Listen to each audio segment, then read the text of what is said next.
हरि ओम। राजाधिराज सद्गुरुनाथ सिद्धरामेश्वराय नमः। राजाधिराज सद्गुरुनाथ श्री भवराजाय नमः। राजाधिराज सद्गुरुनाथ श्री काळसिद्धेश्वराय नमः।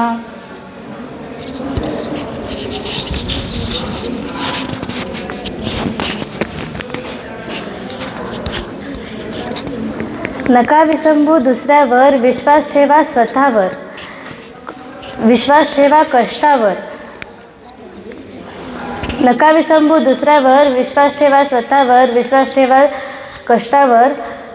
जे लोक दुसऱ्यांवर विसंबले असतात ते नेहमी दुःखी असतात आणि जे लोक स्वावलंबी असतात तेच खरे सुखी असतात। तर स्वावलंबी म्हणजे काय? तर स्वावलंबी म्हणजे स्वतःचं काम स्वतः करणं। आणि त्यासाठी मी एक तुम्हाला उदाहरण सांगते। आपण स्वतःचं काम स्वतः करतो म्हणजे काय करतो नक्की?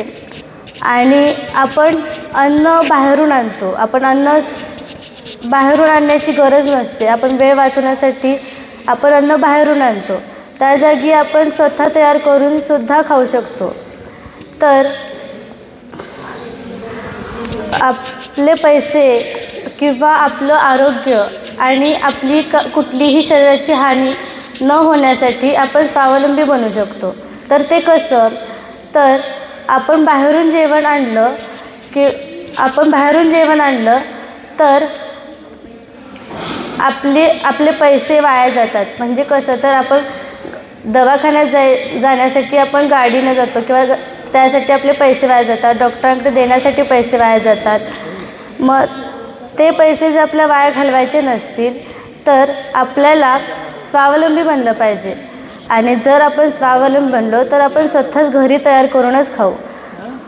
आणि त्यासाठीच अजून एक उदाहरण म्हणजे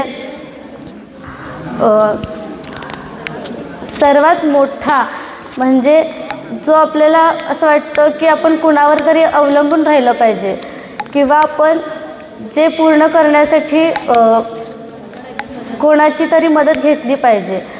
तर ते काय? तर म्हणजे प्रसिद्धी। प्रसिद्धी आपल्याला जेव्हा मिळवायची असते तेव्हा आपण कोणाची ना कोणाची मदत घेतो।